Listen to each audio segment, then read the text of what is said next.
आज हमारा 7वें अध्याय का 6वां श्लोक है। संपूर्ण प्राणियों के उत्पन्न होने में अपरा और परा इन दोनों प्रकृतियों का संयोग ही कारण है।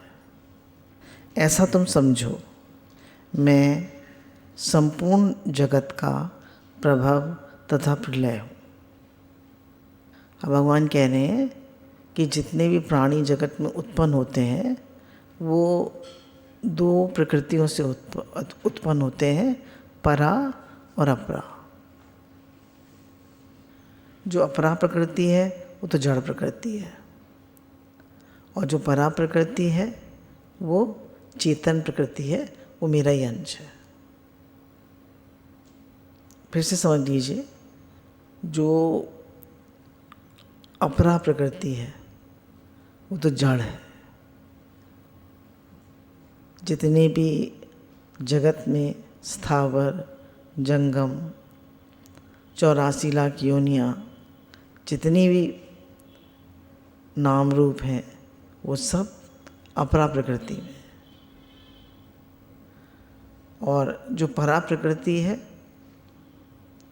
वो है भगवान का अंश, जीवात्मा, चेतन प्रकृति।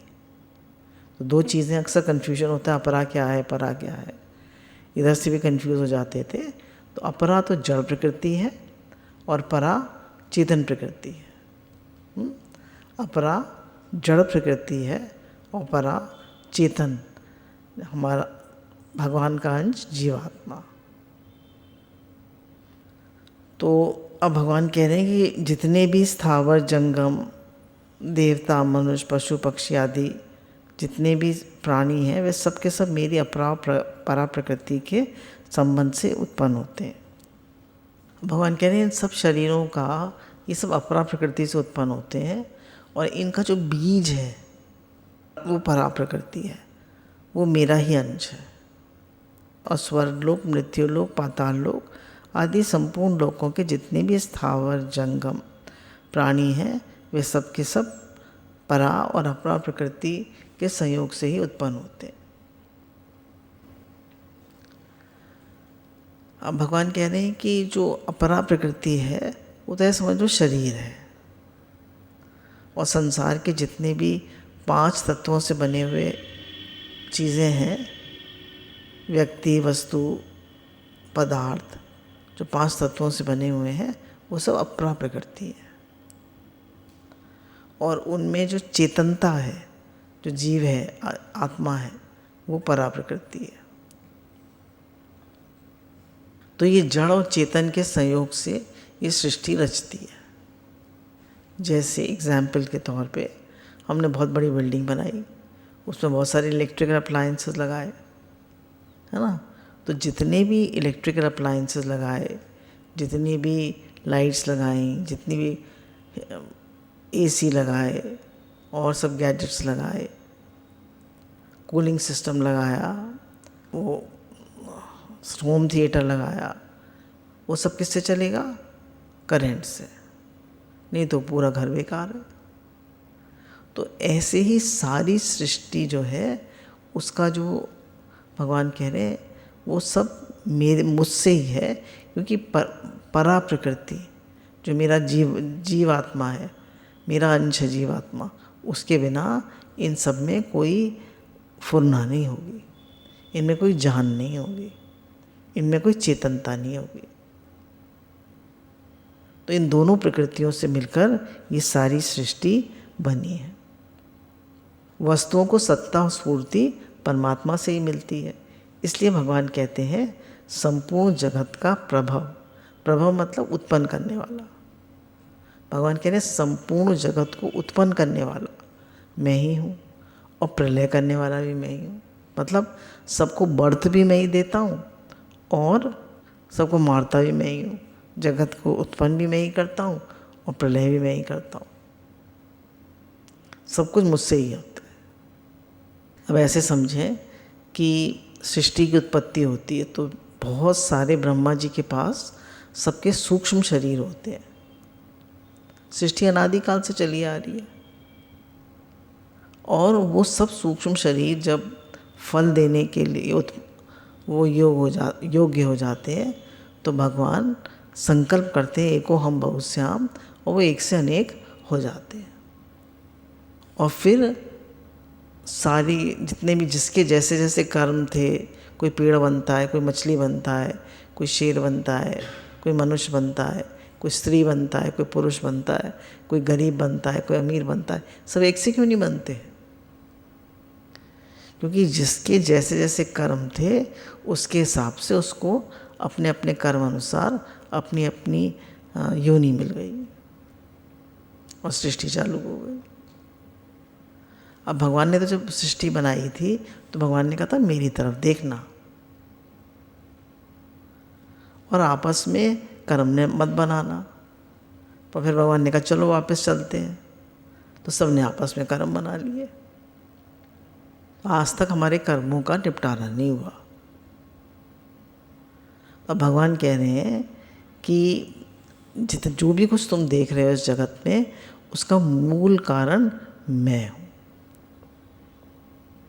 जैसे घड़ा बनता है तो घड़े को बनाने वाला या सोने के जेवरों को बनाने वाला सुनहार होता है, और घड़े को बनाने वाला कुम्हार होता है। तो कुम्हार और सुनहार तो निमित्त कारण है, और सोना और मिट्टी उपादान कारण है। सुनहार का एग्जाम्पल ले लेते हैं। जितने भी जेवर हैं दुनिया भर के, वो सब सुनहार ने बनाए, और उनका बेसिक मटेरियल क्या है? सोना। वो उसका उपादान कारण है, और निमित्त कारण कौन है? सुनहार। परंतु जब जगत की रचना होती है तो बनने निमित्त कारण मतलब बनाने वाले और बेसिक मटेरियल है ना, मिट्टी है वहाँ, तो बेसिक मटेरियल कुम्हार का और सुनहार का सोना है। पर यहाँ पर बेसिक मटेरियल भी परमात्मा है ना, पर बेसिक मटेरियल भी परमात्मा है और बनाने वाले भी परमात्मा है। तभी भगवान ने कहा एको हम बहुश्याम, मैं ही या एक से अनेक हो गया। जगत में मैं ही सब कुछ बन गया हूँ, वस्तु नहीं है तो ही तू है ना। वस्तु नहीं है जगत में, तू ही तू है। भगवान ही भगवान है, भगवान ही भगवान है ही भगवान, है ही भगवान, है ही भगवान।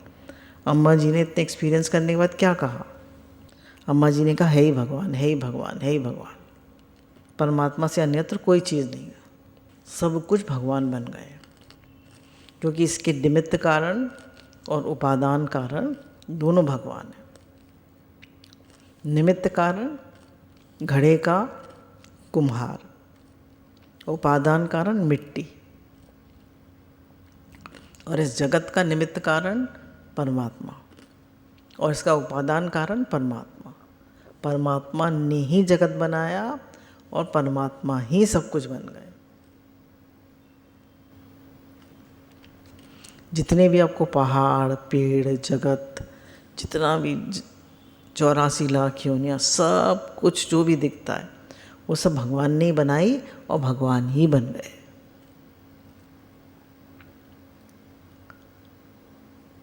संत लोग कहते हैं जगत नहीं है ही जगदीश, ना जगत नहीं है ही जगदीश, वस्तु नहीं है तू ही तू है। तो ये जो हमें दूसरा दूसरा करके दिखता है, जगत करके दिखता है, ये हमारी अज्ञानता है, ये हमारी दृष्टि का दोष है, हमारा अहंकार है, हमारा अज्ञान है। गुरु तो हमें बार बार बता रहे हैं कि भगवान ही सब कुछ बन गए हैं। वासुदेव सर्वम, वासुदेव सर्वमिति। पूरी गीता में भगवान ने कहीं नहीं कहा कि ऐसा महात्मा दुर्लभ है। भगवान ने कहा जो ऐसा जानता है वासुदेव सर्वम, ऐसा महात्मा दुर्लभ है, बहुत मुश्किल है कि हमारी दृष्टि ऐसी बन जाए है ही भगवान। ऐसी ये संसार भगवान से ही उत्पन्न होता है, भगवान में ही रहता है और अंत में भगवान में ही लीन हो जाता है। ऐसा जानना ही ज्ञान है। सब कुछ भगवत स्वरूप है, भगवान के सिवाय दूसरा कुछ है ही नहीं, ऐसा अनुभव हो जाना विज्ञान है। सब कुछ भगवान से उत्पन्न होता है, भगवान में लीन हो जाता है, ऐसा जानना ज्ञान है। और सब कुछ भगवान के सिवाय दूसरा कुछ नहीं है, ये विज्ञान है। भगवान कह रहे हैं जगत किसे कहते हैं? संसार, संस्कृति यदि संसार जो बदल रहा है उसे संसार कहते हैं, जो निरंतर बदल रहा। अब देखिए, जब हम लोग यहाँ मैरिज रोड पे आए थे तो यहाँ सिर्फ इधर से हमारा घर था और बड़ी सी कोठी थी और बहुत बड़ा एरिया था। अब वहाँ धीरे दुकानें खुल गई हैं ज्वेलर्स की, और बिल्डिंग पे बिल्डिंग बनती चली आ रही है। अपने शरीर को देखिए, फिर आप छोटे थे, पैदा हुए थे, बचपन, फिर जवानी, फिर बुढ़ापा आ रहा है, फिर एक दिन नहीं रहेगा, फिर राम नाम सत्य हो जाएगा। तो जो बराबर बदले है ना, वो संसार, वो अपरा प्रकृति। और जो कभी ना बदले वो चेतन प्रकृति, वो परा प्रकृति, वो भगवान का अंश, वो जीवात्मा। अब भगवान ने 13वें अध्याय की गीता में कहा कि दो हैं, एक क्षेत्र और एक क्षेत्रज्ञ। तो क्षेत्र तो ये शरीर, और क्षेत्रज्ञ मैं, जीवात्मा। जैसे इसको इस तरह भी कहते हैं, क्षेत्र खेत और उसमें बीज बोने वाला है ना, उसमें जो किसान है वो क्षेत्रज्ञ। तो भगवान कह रहे हैं कि जो जीवात्मा है वो जानता है कि कैसा बीज डाल रहा हूँ, मैं कैसे कर्म कर रहा हूँ। भगवान ने मनुष्य को भेजा संसार में कि तू जा संसार में सबकी सेवा करना और ध्यान मेरी तरफ रखना। अब हम लोग कहते हैं भगवान का नाम लेना और ध्यान मेरी तरफ रखना, और ऐसा भाव बनाना कि सब है ही भगवान, जगत नहीं है, है ही जगदीश, कुछ है ही नहीं दूसरा, सब कुछ भगवान ही बने। बेसिक मटीरियल ही भगवान है, बनाने वाले भी भगवान है। सोने के जेवरों में सोना सोना ही तो है, मिट्टी के बर्तनों में मिट्टी मिट्टी तो है। ऐसी जगत में जगदीश ही जगदीश तो है। जगत कहाँ है? हम नाम रूप कर्म स्वभाव में इतना अटक जाते हैं कि हमें जगत दिखने लगता है। अब इतने सारे नाम रूप, इतने सारे कर्म स्वभाव, इतने डिफरेंसेस, बड़ा छोटा, अमीर गरीब, काला गोरा, हम उन्हीं में फंस जाते हैं। अच्छा बुरा, अनुकूल प्रतिकूल, तो हमारा मन उन्हीं में फंस जाता है। तो गुरु तो कहते हैं ऐसा कुछ नहीं है, एक ही है, एको ब्रह्म द्वितीय नास्ति। सिर्फ एक ही भगवान ने अनेक ड्रेसेस पहन ली है। जैसे गुरु जी पहले बहुत एग्जाम्पल देते थे कि संजीव कुमार ने एक पिक्चर में 8 रोल किए थे, तो अनेकों रोल किए, वो तो एक ही रहा, ड्रेस अलग अलग पहन ली। तो ऐसी एक परमात्मा ने अनेक ड्रेसेस पहन ली, और अनंता रूप से बैठ के वो हमको बताता भी है कि ये सही है, ये गलत है। फिर भी मन के वशीभूत होके हम सही गलत, मन के वशीभूत होके, अपने संस्कारों के वशीभूत होके, कर्म स्वभाव के वशीभूत होके हम मन के साथ बह जाते हैं। जब गुरु मिलते हैं, ज्ञान मिलता है, तो गुरु हमको हमारी समझ को ठीक करते हैं, हमारी सोच को ठीक करते हैं कि दूसरा बना ही नहीं है। दादा भगवान ने कहा अदर इज हेल, दूसरा मत देखो, दूसरा देखोगे तो नरक में पड़े रहोगे, फिर जन्म मरण में आओगे। अब कह रहे हैं जो क्षेत्र क्षेत्रज्ञ है, तो यदि अपना संबंध ना माने, इसमें एक विचित्र बात है कि संबंध केवल क्षेत्रज्ञ ने माना है, क्षेत्र ने नहीं। अब कह रहे हैं जीवात्मा ने ही शरीर से संबंध माना है। सो समझने की बात है कि जीवात्मा है उसने ही शरीर से संबंध माना है, क्षेत्रज्ञ ने ही क्षेत्र से संबंध माना है। यदि संबंध न माने तो उसका पुनर्जन्म हो ही नहीं सकता। अगर हम शरीर से संबंध ना माने तो हमारा पुनर्जन्म हो ही नहीं सकता। गुरु कहते हैं जितने भी कर्म हो रहे करन करावन आपे आप मानुष के कछु नहीं हाथ। सब कर्म हो रहे हैं, मैं कुछ नहीं करता, है ना। ये ज्ञान है कि शरीर द्वारा सेवा हो रही है, मुझे कुछ नहीं चाहिए, मैं अकर्ता आत्मा हूँ। अब इसमें गड़बड़ी नहीं करनी है। सेवा हो रही है, गुरु कितना अच्छा एग्जाम्पल बता देते हैं, सेवा हो रही है, मुझे कुछ नहीं चाहिए। भगवान कह रहे हैं कि पुनर्जन्म का कारण है गुणों का संग। कारणम गुण संगोस्य यदा सदो निजन्मसु। गुणों का संग ही जन्म मरण का कारण। अगर आप शरीर से संबंध मानेंगे, शरीर से संबंध मानना क्या है? चिद जड़ ग्रंथि। शरीर जड़ और मैं स्वयं चेतन। अब इन दोनों की गांठ पड़ गई। कह रहे हैं जीवात्मा ने ही शरीर से संबंध माना है, शरीर ने कुछ नहीं किया, शरीर तो जड़ है। जीवात्मा ने ही शरीर से संबंध माना है। अब दोनों की गांठ पड़ गई। अब क्या करें? ये गांठ खाली मानसिक है, अहमता में, अहंकार में ये गांठ पड़ी हुई है। अब हम कह दें, अब हम अपनी अहमता को, अपने मैं पने को जीवात्मा में प्लेस कर लें, शरीर से हटा लें। अब हमने शरीर को इतना मैं मान लिया, शरीर को इतना मैं मान लिया, जो अपरा प्रकृति है उसको इतना मैं मान लिया, उसी के सजाने में, उसी के खिलाने में, पिलाने में, एक्सरसाइज करने में, उसी के लिए सब कुछ करते हैं। हमने जड़ अंश को ही मैं मान लिया, जबकि है हम चेतन। जड़ अंश से संबंध विच्छेद करना है कि ये मैं नहीं हूँ, मैं तो भगवान का हूँ, भगवान मेरे हैं, मैं तो चेतन अंश हूँ। मेरा असली संबंध भगवान से है, शरीर से नहीं है। शरीर तो एक दिन मिला है मिट्टी में, मिट्टी में मिला, मिट्टी में मिल जाएगा, जला दिया जाएगा। ये मैं तो भगवान का हूँ। मेरा संबंध तो चेतन अंश से है।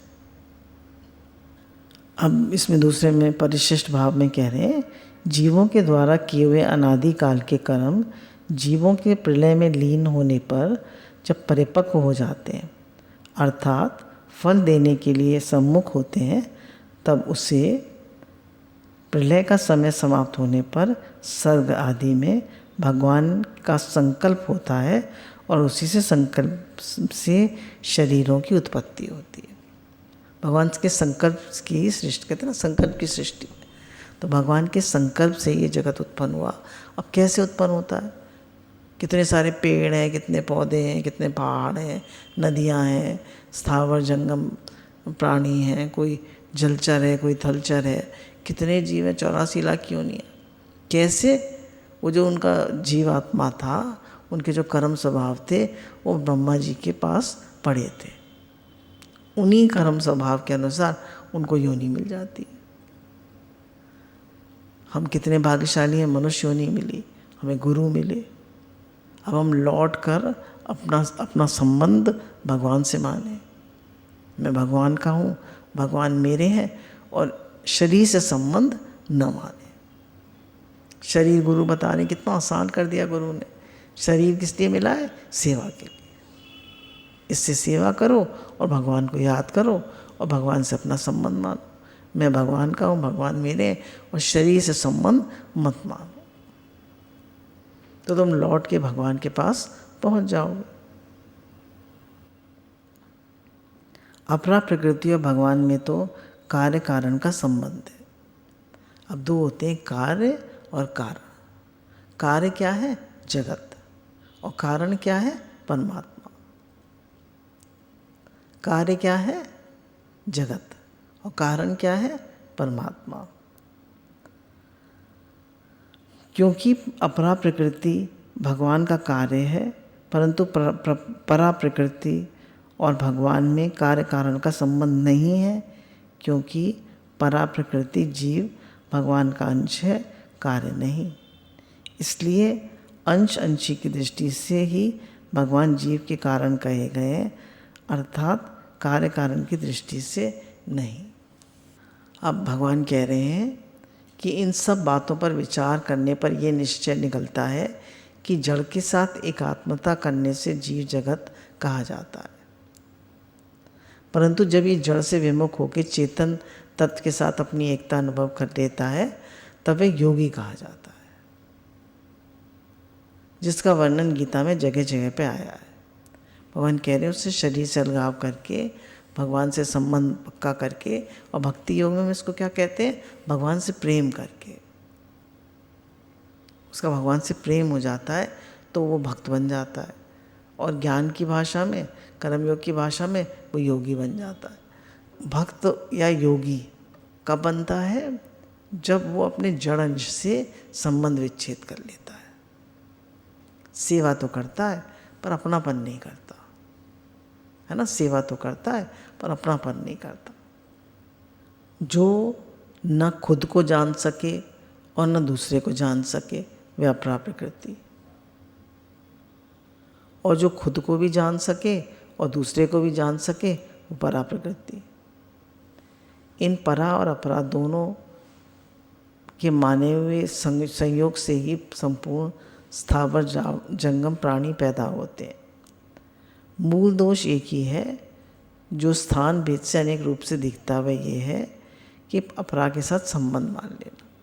पर इस मूल दोष क्या है कि हमने जड़ अंश के साथ संबंध मान लिया, अपने को शरीर मान लिया।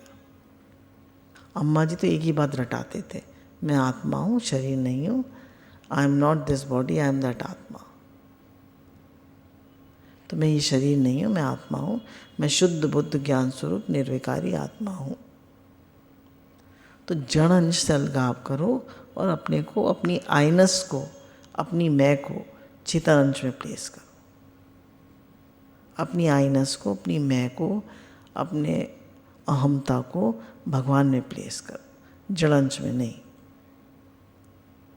हम बार बार क्या करते हैं, अपनी अहमता को जड़ अंश में प्लेस कर देते हैं। शरीर को आराम मिले, शरीर को सुख मिले, शरीर का मान हो, शरीर का आदर हो, शरीर का सत्कार हो, हम अपनी बार बार अहमता को इसमें प्लेस कर देते हैं। तो गुरु कह रहे हैं अपनी अहमता को इसमें मत प्लेस करो, तुम भगवान के हो, भगवान में रहो, भगवान को याद करो।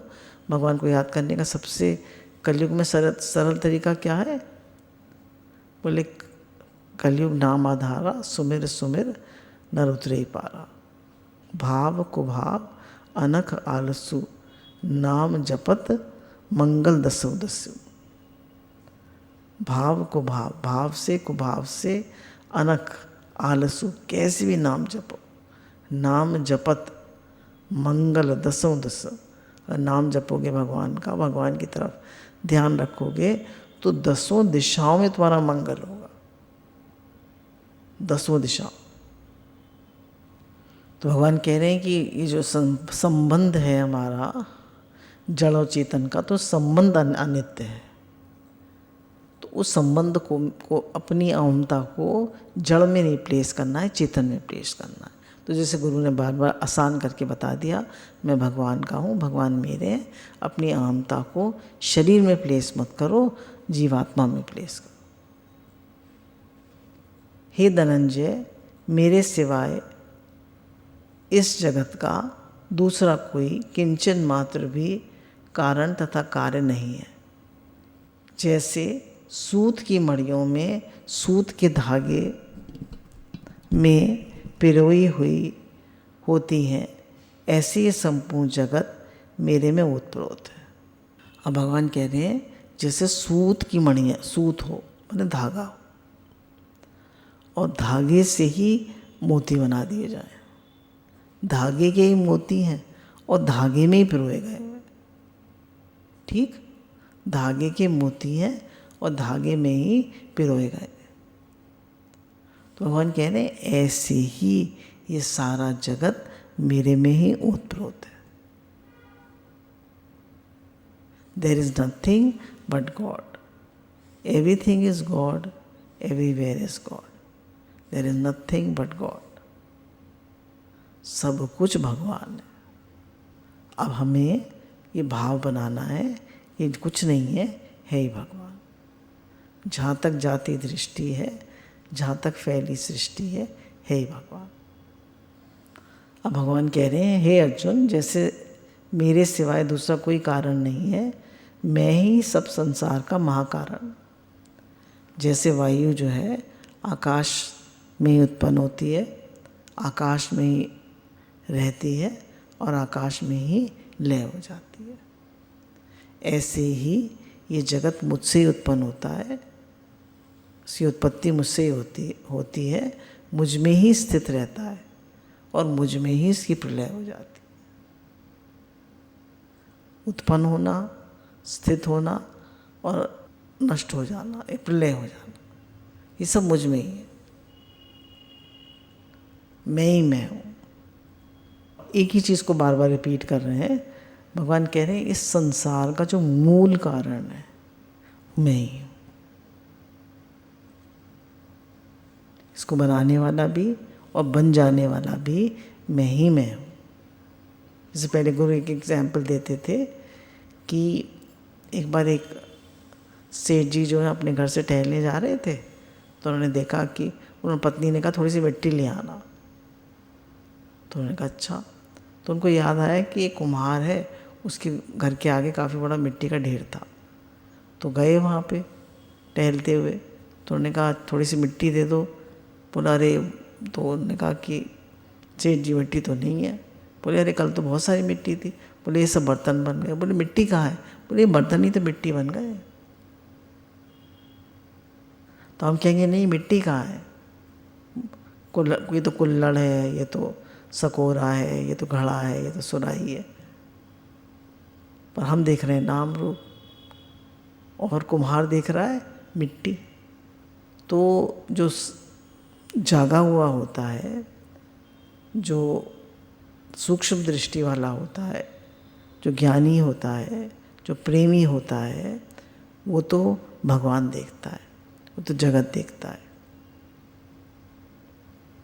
और जो मन से मिला हुआ होता है ना, जो मन से मिला हुआ होता है, वो सोया हुआ होता है, वो जगत देखता है, वो नाम रूप कर्म स्वभाव देखता है। तो गुरु कह रहे हैं अब सोचो कि हम जागे हुए हैं, सोए हुए हैं, कितना हम मन से मिल जाते हैं, कितना हम दूसरा का देखने लगते हैं, कितना हम राग द्वेष ईर्ष्या करने लगते हैं, कितना हम शरीर भाव में देह भाव में आ जाते हैं, जबकि हम शरीर है ही नहीं। शरीर तो हमें एक इंस्ट्रूमेंट मिला है यूज़ करने के लिए, हमें ये शरीर मिला है, एक फिर से एक मौका मिला है भगवान के पास वापस जाने के लिए। भगवान कह रहे हैं मेरे सिवाय इस जगत में कोई भी कारण नहीं है, तो मेरे को जानने के बाद कुछ भी जानना शेष नहीं रहता, क्योंकि मैं ही मैं हूँ और कुछ है ही नहीं। तो जब मेरे को जान लिया तो फिर कुछ भी जानना शेष नहीं रहता। भगवान को जानना क्या है कि भगवान ही इस संसार के बेसिक मटेरियल हैं, वही सब कुछ है। पहले हम कहते थे is all pervading, omnipresent, omniscient, omnipotent, सर्वशक्तिमान, है ना। भगवान कैसे हैं? कृपालु, दयालु, सर्वशक्तिमान और भक्तवत्सल, दया के सागर, करुणा के सागर, वो ही वो है। सारी जितनी भी अनेकों सृष्टियाँ हैं, है ना, अनेकों सृष्टियाँ, जैसे हमारी एक ही सृष्टि है ना, हमारी ये एक मिल्की वे एक सृष्टि है, ऐसे अनेकों सृष्टियाँ हैं, अनेकों सूर्य हैं, और वो सब भगवान के अंश मात्र से। जैसे पहले एग्जाम्पल दिया जाता था कि जैसे एक झिर्री है, उसमें से लाइट आ रही है, तो हम देखते हैं तो बहुत सारे धूल कण हैं, देखा होगा आपने अक्सर। सूर्य की रोशनी हल्की सी आ रही होती है बहुत, तो उस किरण में आप देखते हैं अनेकों धूल के कण हैं। बोले जैसे उस रोशनी में अनेकों धूल के कण हैं, ऐसे ही इस जगत में, इस जगत पूरे ब्रह्मांड में अनेकों सृष्टियाँ, उन सब को उत्पन्न करने वाला, उनकी स्थिति, उनकी प्रलय करने वाले भगवान है। और वो भगवान जब कोई उनसे अपनापन करता है, उनसे प्रेम करता है, तो वो उसके हो जाते हैं। इस जगत को कौन न चाहता है? भगवान। और भगवान को कौन न चाहता है? प्रेम। तो हमें क्या करना है? संसार से आसक्ति नहीं करनी, संसार से प्रेम नहीं करना। किससे करना है? भगवान से। भगवान कह रहे हैं कैसे भी प्रेम करो, कैसे मुझसे अपना संबंध बना लो। बेटा मान लो, बेटी मान लो, पुत्र मान लो, भाई मान लो, पति मान लो, कोई भी संबंध मान लो, मुझसे अपनापन करो, मुझसे प्रेम करो। वो आसान हो जाता है। हमने अब समझ लिया कि भगवान ही सब कुछ बन गए। उनसे प्रेम कैसे हो? प्रेम हमारा संबंध से होता है। जिससे हमारा संबंध होता है वही हमें प्यारा लगता है, वही याद आता है। कह रहे जो कार्य होता है उसके कारण के अलावा कोई सत्ता नहीं होती। जैसे बिल्डिंग बनी है ना, तो बिल्डिंग किससे बनी? मिट्टी से। सीमेंट किससे आया? मिट्टी से। ईंटें कहाँ से आई? मिट्टी से। सब चीज़ें कहाँ से आई? मिट्टी से। लोहा कहाँ से आया? मिट्टी से। तो कह रहे अब सब चीज़ कहाँ से आई? मिट्टी से। अब कार्य क्या हुआ? बिल्डिंग। और कारण क्या हुआ? मिट्टी। तो कारण के बिना कार्य की कोई सत्ता नहीं है। तो भगवान के बिना इस जगत की कोई सत्ता नहीं है। तो अपनी कार्य की कोई सत्ता नहीं है, उस उसकी सारी सत्ता किसकी है? कारण की।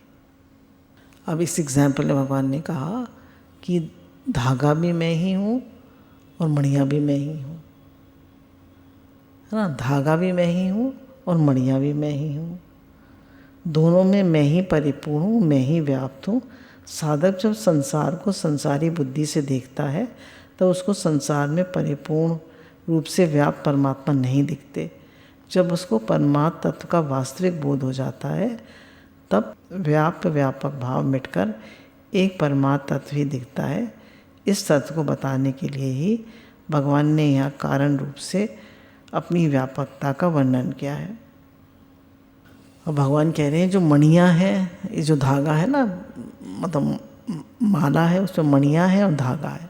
धागा जो है वो तो परा प्रकृति है और मणियाँ क्या है? अपरा प्रकृति। अब ऐसे समझ लीजिए एक बीज है, अब बीज से वृक्ष बना, ठीक है, बीज से वृक्ष बना। अब बीज में वो रुई आई, अब रुई से धागा बना, अब धागे से सूत बना, है ना। उससे सूत, जब उसको रुई को काटा तो सूत बना, अब सूत से धागा बना, अब धागे से मणियाँ बन गई। तो क्या है? रुई रुई है। और है इतनी लंबी कहानी, पर है रुई। ऐसी इस जगत में भगवान ही भगवान है, जगदीश ही जगदीश है और कुछ नहीं है। अब भगवान इसमें कह रहे हैं परंतु परमात्मा में न अपरा प्रकृति है, न परा, न जगत, न जीव। तात्पर्य है कि वास्तव में न धागा है न मणियाँ, प्रत्युत एक रुई ही है। इसी तरह अपरा न परा, प्रत्युत एक परमात्मा ही है। इसी बात का भगवान ने आगे 12वें श्लोक में वर्णन किया है। मेरे सिवाय कुछ भी नहीं है। यहाँ मत्तः पद समग्र परमात्मा का वाचक है जो परा और अपरा दोनों प्रकृतियों का मालिक है। कारण ही कार्य रूप में परिवर्तित होता है। जैसे रुई धागा बनती है, बीज ही वृक्ष बनता है। अतः सबके परम कारण भगवान होने से सब रूपों में भगवान ही है। वासुदेव सर्वम। इसलिए भगवान के सिवाय दूसरी सत्ता देखना अज्ञान है, भूल है। कह रहे भगवान के अलावा दूसरी सत्ता देखना, दूसरा देखना, दूसरों के कर्म स्वभाव देखना, दूसरों के दोष देखना, दोष दृष्टि रखना, आसक्ति करना, सब भूल है। एक भगवान के अलावा कुछ नहीं है। हम अपनी दृष्टि केवल भगवान पे रखें, भगवान से संबंध बनाएं, भगवान से प्रेम करें, भगवान से अपनापन करें, भगवान का नाम लें, भगवान के गुण लीला प्रभाव, इन सब में अपने मन को लगाएं और शरीर से सेवा हो। शरीर सेवा के लिए मिला है और हम स्वयं भगवान के हैं, और भगवान को स्वयं को भगवान में लगा दे और शरीर को सेवा में लगा दे।